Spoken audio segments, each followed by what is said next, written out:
नवी मुंबईतील JNPA बंदरावरील वाहतूकदारांच्या बंदमुळे आयात निर्यात ठप्प। लोडिंग आणि अनलोडिंग करण्यासाठी एका कंटेनर मागे 10,000 पर्यंतचा खर्च वाहतूकदारांकडून वसूल केला जात असल्यानं काम बंद आंदोलन। तोडगा काढण्यासाठी प्रशासनाकडून बैठकीचं आयोजन।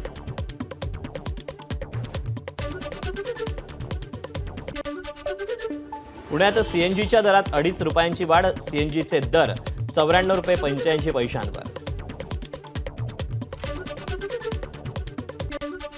संभाजीनगरमध्ये CNG 2 रुपयांनी वाढला। संभाजीनगरमध्ये CNGचा दर 103 रुपयांवर।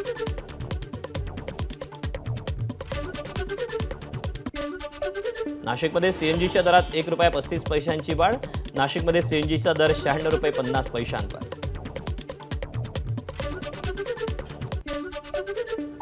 हिंगोलीत डिझेलचं कारण सांगून रुग्णवाहिका नाकारली। वेळेत उपचार न मिळाल्यानं गरोदर महिलेच्या बाळाचा पोटातच मृत्यू। संबंधित कर्मचाऱ्यांवर काय कारवाई होणार याकडे लक्ष। काळाबाजार करण्यासाठी घरात साठवून ठेवलेले 40 सिलेंडर चंद्रपूर जिल्ह्यातील भद्रावती शहरातून जप्त। 14 भरलेले तर 26 रिकाम्या सिलेंडरचा यामध्ये समावेश। राज्य शासनानं पेट्रोल डिझेलवरील व्हॅट आणि सरचार्ज तात्काळ रद्द करण्याचा निर्णय घ्यावा। जयंत पाटलांची मुख्यमंत्र्यांकडे पत्राद्वारे मागणी। ही अभूतपूर्व परिस्थिती आहे। अशी पूर्वी कधी परिस्थिती नव्हती की ज्यामुळे राज्य सरकारने देखील आपण आपल्या महाराष्ट्रातला डिझेलवरचा पेट्रोलवरचा कर जर कमी केला तर हे पेट्रोल डिझेल स्वस्त होईल आणि त्याचा परिणाम त्याचा लाभ सामान्य नागरिकांना महाराष्ट्रात होईल। महिनाभरात पेट्रोल 170 रुपयांवर जाईल तर डिझेल 150 रुपयांवर। काँग्रेस नेते विजय वडेट्टीवारांकडून इंधन दरवाढीचा निषेध। मुख्यमंत्री देवेंद्र फडणवीस यांची पत्नी अमृता फडणवीस रस्त्यावर सायकल चालवताना दिसल्या। केवळ सायकल त्यांनी चालवली नाही तर या माध्यमातून लोकांना संदेशही दिला। 5 ते 7 किलोमीटर अंतरावरील सर्व कामं सायकलवरूनच करणार असल्याची दिली माहिती। मुख्यमंत्री देवेंद्र फडणवीसांनी घेतली पंतप्रधान नरेंद्र मोदींची भेट। राज्यातील विविध प्रश्नावर चर्चा करण्यासाठी ही भेट झाल्याची फडणवीसांची सोशल मीडियाद्वारे माहिती। विधान परिषद निवडणुकीत भाजप मित्र पक्षांसाठी त्याग करण्याची शक्यता। 17 पैकी 14 विधान परिषद जागांवर भाजपचं वर्चस्व, मात्र काही जागा भाजप, शिवसेना आणि राष्ट्रवादीसाठी सोडण्याची शक्यता। ठाणे विधान परिषद निवडणुकीत हितेंद्र ठाकूर यांच्या बहुजन विकास आघाडीचा भाव वाढला। वसई विरार महापालिकेत ठाकूर यांच्याजवळ 70 मतं। नांदेडमध्ये खासदार श्रीकांत शिंदे यांनी राष्ट्रवादीचे आमदार प्रताप पाटील चिखलीकर यांची रात्री भेट घेतली। दोन्ही नेत्यांमध्ये 1 तास चर्चा। दोन्ही नेत्यांच्या भेटीची राजकीय वर्तुळात चर्चा। पक्षानं सांगितलं तर आम्ही विधान परिषद लढणार नाही। सर्वांसोबत चर्चा करण्याची माझी तयारी। राष्ट्रवादीचे आमदार प्रताप पाटील चिखलीकर यांनी केलं स्पष्ट। मी माझ्या मुलासाठी म्हणून जागा मागितली नाही। राष्ट्रवादी काँग्रेसनं नांदेडची जागा लढली पाहिजे यासाठी मी माननीय मुख्यमंत्री आदरणीय सुनेत्रा वहिनी यांच्याकडे मागणी केलेली आहे। पक्षाने जर मला सांगितलं लढा तर 100% लढणार, नसेल तर सर्वांसोबत चर्चा करून मार्ग काढणार। ठाण्यात शिवसेनेला धक्का बसण्याची शक्यता। बहुजन विकास आघाडीच्या माजी महापौरांसोबत भाजप नेत्यांची खलबतं। भाजपचे खासदार हेमंत सावरा आणि आमदार राजन नाईक यांनी घेतली राजू पाटलांची भेट। अजित पवारांच्या अपघाती निधनाला 4 महिने पूर्ण। या निमित्तानं बारामतीतील विद्या प्रतिष्ठान परिसरात अजित पवारांच्या स्मृतिस्थळाला योगेंद्र पवारांची भेट। अजित पवारांच्या प्रतिमेला केलं अभिवादन। राष्ट्रवादी काँग्रेस पक्षाचे युवा नेते जय अजित पवार यांच्या बारामती येथील जनता दरबाराला नागरिकांचा मोठा प्रतिसाद। संबंधित प्रश्न तात्काळ मार्गी लावण्याच्या प्रशासनाला सूचना।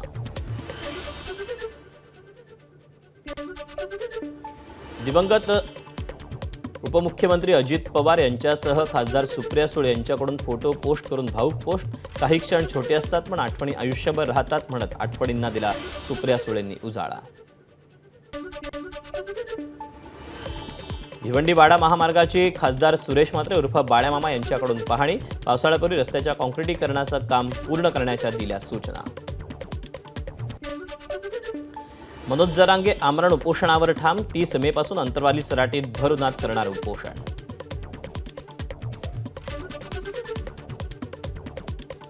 मला अंतिम टोकाचं आणि कठोर आमरण उपोषण करायचं आहे. रखरखत्या उन्हात मी हे उपोषण बाश टाकून करणार आहे.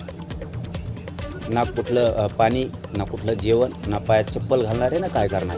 जे होईल ते होईल. उसनं घाताचा बळी गेला तरी देवेंद्र फडणवीसांमुळं गेला, सरकारमुळं गेला. सरकारनं आश्वासन देऊनही मराठा समाजाला आरक्षण दिलं नाही. 58 लाख नोंदी निघाल्या. त्यांना कुणबी प्रमाणपत्र देणार का? हैदराबाद गॅझेटियर काढला, मात्र कुणबी प्रमाणपत्र देणार का? सरकारच्या आरक्षणाबाबत दुटप्पी भूमिका. मनोज जरांगेंचा घणाघाती आरोप. सातारा हैदराबाद गॅझेटियरचा तुम्ही JR काढलाय, ते प्रमाणपत्र देणार आहेत का? त्याच्या व्हॅलिडिटी तुम्ही देणार आहेत का? तुम्ही आरक्षण देताय म्हणजे नेमकं काय करताय? मराठ्यांचे मतं मात्र तुम्हाला लागतील आणि मराठ्यांच्या लेकराला मात्र आरक्षण दिलं जात नाही. ही दुटप्पी भूमिका कोणची? राज्य सरकारचा मराठा समाजावर अन्याय करण्याचा प्रयत्न. सरकारला मराठा समाजाचा द्वेष का? मनोज जरांगेंचा सवाल. आरक्षण देऊन मराठा समाजाची मनं जिंकण्याची मुख्यमंत्री देवेंद्र फडणवीस यांना आणखी संधी असल्याचं केलं स्पष्ट. मराठ्यांविषयी ठासून भरलेला द्वेष, मराठ्यावर जेवढा अन्याय करता येईल तेवढा करण्याचा प्रयत्न. पुन्हा सांगतो आजच्या प्रेसच्या माध्यमातून, आणखीनही मराठ्यांचे मन जिंकायला देवेंद्र फडणवीसांना संधी आहे. नाही आम्ही शत्रू,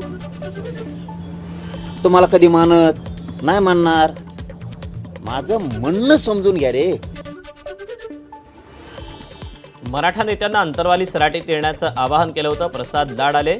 त्यांनी मराठा समाजाला आरक्षण देण्याचं आश्वासन दिलं, मात्र त्याचं काय झालं? मनोज जरांगेंचा प्रसाद लाडांना सवाल.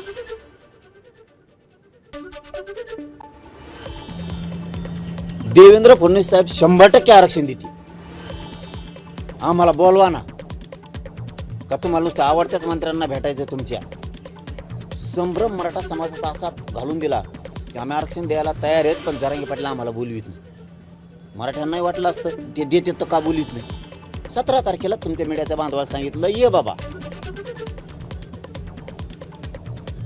दे ना. आता मला वाटतं याच्यातून किमान प्रसाद लाड साहेबांचे डोळे उघडतील असं मला वाटतं.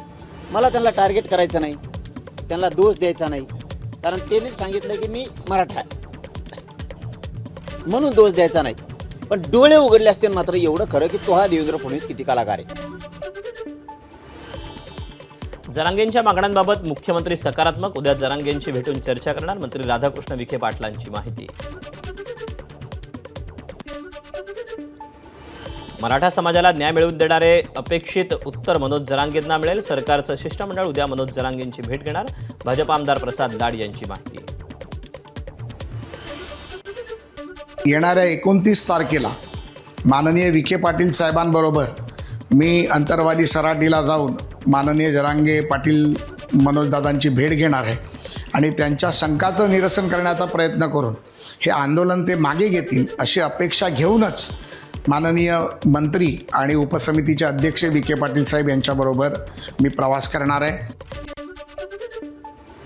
नागपुरात 2 दिवसात उष्माघातानं 10 जणांचा मृत्यू झाल्याचा अंदाज. नागपूर रेल्वे स्थानक आणि परिसरात 5 जणांचा मृत्यू. 5 मृतदेह सक्करदरा, ताजबाग, लकडगंज आणि कळमनाबाद परिसरात झाल्याची माहिती. विदर्भात नागपूर, वर्धा, चंद्रपूर, गडचिरोली, गोंदिया आणि वाशिम या 6 जिल्ह्यांसाठी उष्णतेचा रेड अलर्ट. अकोला, अमरावती, यवतमाळ आणि भंडारा या 4 जिल्ह्यांना ऑरेंज अलर्ट. चंद्रपूर जिल्ह्यात 24 तासात उष्माघातानं 2घांचा मृत्यू झाल्याचा संशय. चिमूर तालुक्यात कोलारी परिसरात शेतात एका मेंढपाळाचा मृतदेह संशयास्पद पद्धतीनं आढळला. 60 वर्षांच्या महिलेचा उष्माघातानं मृत्यू झाल्याचा संशय. नाशिकच्या पेठ तालुक्यात अनेक गावांमध्ये अद्यापही पाण्यासाठी लोकांची भटकंती. विहिरीतील दूषित पाण्यामुळे लोक आजारानं त्रस्त. पेठ तालुक्यातील चिखली आणि सुरगाणे वाड्यात पाण्यासाठी महिलांची भटकंती. नळ आहे गावात, नळाला पाणी नाही. कधीपासून नळ गावात? 1 वर्षापासून. तर ते काही यांना नळ पण नाही दिले. फक्त नळ बसून दिले. हा, नळ बसून दिलं, फक्त दावा पुरतं दिलं, फक्त पाईपलाईन त्यांना फक्त नजरी लावून पाहतो आम्ही. 2 महिन्यापासून एक बार पाणी सोडतो. 2 महिन्यातून एक वेळा. 2 वेळातून आता एक बार सोडला. मुख्यमंत्र्यांचं नागपुरातील शासकीय निवासस्थान असलेल्या वाकर्स रोडवरील वृक्षारोपणाकडे महापालिकेचं दुर्लक्ष. तीव्र उन्हामुळे पाण्याविना अनेक रोपं सुकली. नागरिकांकडून संताप व्यक्त. ते लाखोचे झाडं, ज्या लाखो रुपयाची झाडं आहेत ते पूर्ण वाळून गेलेली आहेत. लोकांची तक्रार माझ्याकडे पुष्कळता येते, कारण मी पर्यावरण प्रेमी आहे. या वॉकर्सच्या जवळपास आमच्या ग्रुपने, आमचं राष्ट्रीय फाउंडेशन आहे, आम्ही 200 वर झाडं लावलेली आहेत. परंतु इकडे एकच अभाव आहे, पाण्याचा अभाव आहे, मेंटेनन्स पूर्ण शून्य आहे. विदर्भात उष्णतेच्या लाटेचा संत्रा उत्पादक शेतकऱ्यांना सर्वाधिक फटका. उन्हाच्या तडाख्यानं बहाराची 80% संत्री गळाली. शेतकऱ्यांचं हेक्टरी 5 लाखांचं नुकसान होण्याचा अंदाज. महाराष्ट्राची भाग्यलक्ष्मी समजल्या जाणाऱ्या कोयना धरणाच्या शिवसागर जलाशयातील पाणी साठ्यात घट. 105 TMC क्षमतेच्या धरणात सध्याला 16%च साठा शिल्लक. महाराष्ट्र एप्टीन फाईल्स नावानं अशोक खरातच्या काळ्या कृत्यांवर येणार चित्रपट. चित्रपटाचं मोशन पोस्टर प्रदर्शित. 2 ऑक्टोबरला चित्रपट प्रेक्षकांच्या भेटीला. रुपाली चाकणकरांचा रोल करू नका, फोनवरून धमकी दिल्याची अभिनेत्री दीपाली सय्यद यांची माहिती. राजकीय करिअर उद्ध्वस्त करण्याची धमकी दिल्याचा दावा. राजकीय प्रेशर देत आहेत, तुमचं राजकीय करिअर उद्ध्वस्त करतील, असे महिला नेत्यांचा फोन आहे. आणि त्यामुळे त्यांना कळलं की तुम्ही रुपाली चाकणकरांचा रोल करताय. 3-4 दिवसामध्ये न्यूजमध्ये चालूच आहे ना, कंटिन्यूस चालू आहे. सो त्याच्यामुळे ते फोन येतात. ते आजच फोन आला आहे तुम्हाला. त्याच्यामुळे मला असं वाटलं की हे असं फोन येणं पण चुकीचं आहे. मंगळवेढ्यात रील स्टार असणाऱ्या विवाहितेची आत्महत्या. स्वतःच्याच हॉटेलमध्ये स्वयंपाक खोलीत गळफास घेऊन रोहिणी निलेश पाराध्ये यांनी आत्महत्या केल्याची माहिती. रायगडच्या माणगाव तालुक्यात खरोशी गावाच्या जंगलात एका 15 वर्षीय तरुणीचा मृतदेह सापडल्यानं खळबळ. निधी राकेश उतेकर असं मृत तरुणीचं नाव. कुटुंबासोबत निधी ही मुंबईतील विलेपार्ले इथे राहत होती. मात्र उन्हाळी सुट्ट्यांमुळे ती आईवडील आणि भावासह माणगाव तालुक्यातील घरोशीवाडी इथे गावी आलेली होती. सावत्र आई आणि मुलाच्या अनैतिक संबंधांचा भयंकर शेवट. बदनामीच्या भीतीनं मुलाची आत्महत्या, तर प्रियकराच्या मृत्यूचा धसका सहन न झाल्यानं हॉस्पिटल समोरच झाडाला गळफास घेऊन आईची आत्महत्या. अल्पवयीन मुलांच्या हाती गाडी दिल्यास तुरुंगवास आणि 25,000चा दंड. पुणे आरटीओचा मुलांसह पालकांना इशारा. स्टंटबाजीचे व्हायरल व्हिडिओ पाहता पुणे आरटीओ ॲक्शन बोर्डमध्ये. उल्हासनगर गोळीबार प्रकरणात आतापर्यंत 8 आरोपींना बेड्या. सर्व आरोपींना पोलीस कोठडी. जुन्या वादातून झालेल्या गोळीबारात 2 तरुणांचा मृत्यू झाला होता. वाशिम शहरात विविध मेडिकल चालकांकडून मुदत संपलेली औषधं, गोळ्या, इंजेक्शनचा साठा उघड्यावर फेकल्याचं चित्र. बायोमेडिकल वेस्टचं वाहन शहरभर फिरत असतानाही औषधांचा साठा उघड्यावर फेकून प्रदूषणात वाढ. मुंबईसह राज्यभरात इबोला विषाणूच्या पार्श्वभूमीवर आरोग्य यंत्रणा सतर्क. विमानतळावर येणाऱ्या प्रवाशांची तपासणी. मुंबईच्या कस्तुरबा रुग्णालयात विलगीकरण केंद्र. कल्याणच्या ऐतिहासिक दुर्गाडी किल्ला परिसरात तणावाचं वातावरण. किल्ला परिसरात बकरी निमित्त मुस्लिम बांधवांकडून नमाज अदा. मात्र हिंदूंना किल्ल्यावर बंदी केल्यानं शिवसेना आक्रमक. राष्ट्रवादी काँग्रेस पक्षाचे युवा नेते जय पवार यांच्या बारामती येथील जनता दरबाराला नागरिकांचा मोठा प्रतिसाद. संबंधित प्रश्न तात्काळ मार्गी लावण्याच्या प्रशासनाला सूचना. कल्याणच्या दुर्गाडी किल्ल्यावर हिंदूंना प्रवेशबंदी केल्यानं ठाकरेंची शिवसेनाही आक्रमक. ठाकरेंच्या शिवसेनेकडून आंदोलन करून निषेध व्यक्त. कल्याण पश्चिम येथील सर्वोदय सृष्टी सागर सोसायटीत बकऱ्यांच्या कुर्बानीवरून गोंधळ. पोलिसांच्या मध्यस्थीनं कुर्बानी तात्काळ बंद. मीरा रोडच्या पूनम इस्टेटमध्ये बकरीद शांततेत पार. हिंदू आणि मुस्लिम रहिवाशांकडून एकोप्याचा संदेश. तर बाहेरच्या लोकांमुळे सोशल मीडियामुळे काही दिवसांपूर्वी वाद निर्माण झाल्याचं रहिवाशांनी केलं स्पष्ट. संभाजीनगरमध्ये बकरी ईदच्या पार्श्वभूमीवर शहर पोलिसांची विशेष कारवाई. 131 गोवंशांची सुटका, 8 आरोपींवर 4 गुन्हे दाखल. नागपुरात जुनी कामठी पोलीस स्टेशन हद्दीत 86 गोवंश जनावर ताब्यात. कामठी येथील भाजी मंडी आणि मदन चौक परिसरातून कारवाई. गोवंश तस्करांविरोधात नागपूर परिक्षेत्रात जोरदार कारवाई. नागपूर जिल्ह्यातील 2 आणि चंद्रपूर जिल्ह्यातील 1 अशा गोतस्करांच्या 3 टोळ्यांविरोधात मकोका कायद्याअंतर्गत कारवाई. परभणी जिल्ह्यात बकरीच्या पार्श्वभूमीवर 117 गोवंश जप्त. गोवंश हत्याबंदी कायदा लागू असताना कत्तलीसाठी नेणाऱ्या गोवंश हे जप्त करण्यात आले. यवतमाळच्या उमरखेडमध्ये गोवंश तस्करांनी गोरक्षकाला दगडानं ठेचून ठार मारल्यानं हिंदुत्ववादी संघटना आक्रमक. विश्व हिंदू परिषद बजरंग दलाकडून पोलीस प्रशासनाच्या कार्यशैलीवर प्रश्नचिन्ह उपस्थित करून कारवाईची मागणी.